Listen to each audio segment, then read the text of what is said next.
Meredith. This piece is titled Lady J. I only have one photo of you. You are sitting in my house in Boulder, Colorado. Mid-sentence, your hands lift like birds, a small nest of fire burning in each palm. You're holding court on the pillows of Esmeralda, our 8-foot-long lime green velveteen sofa we bought at a yard sale on 5th and Arapahoe for $30 because you said it would invite tall men to lie down. We met because we kept seeing each other around town, wearing each other's old jeans we'd managed to squeeze into at the consignment store, and you finally suggested we get together and do a clothing swap so we could stop paying for each other's hand-me-downs. I came over to your apartment above the old roadhouse, and you put acupuncture needles in my arm. We dressed up for each other every day after that. Sassy cabaret cowgirls in aubergine-colored jeans, badass boots, vintage silk camisoles. We realized we were more sisters than we were strangers, and we were inseparable for the next 5 years until you told me I didn't know what God was. And if I had to do it again now, I would have just laughed at you instead of walking away, because how could I not know what God was when you always amazed me?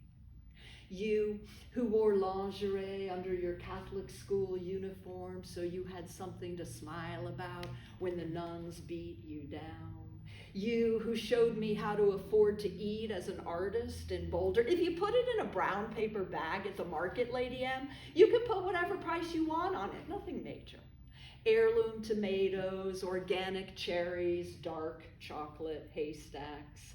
You who would call me at 10 p.m. on trash night, come on, Lady M, time to go alley shopping. And we'd fill the back of your beater truck with treasures we'd pirated from the dumpsters, both of us finding exactly what we needed to furnish our homes. You who directed me to Goddard College in Vermont, where I learned my own worth.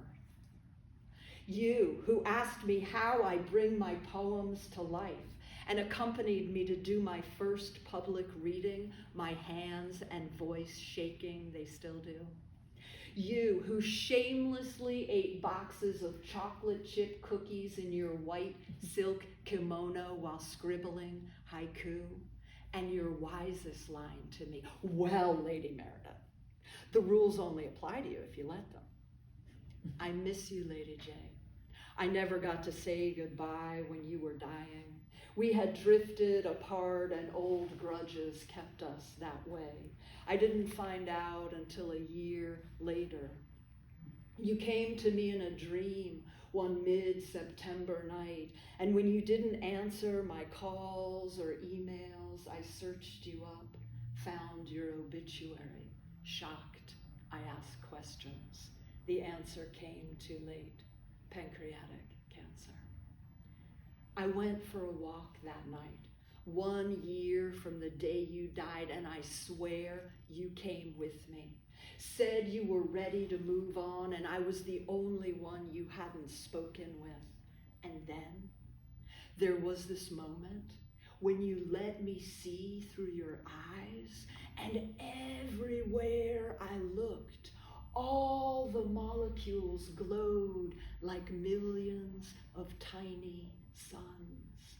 I stood there transfixed, and you said, this is what it really looks like, Lady M. And then it was over, and you were gone. And it was too late to tell you that I had seen your hands lift like firebirds, that the scenes on your kimono came to life and danced in luminous poetry.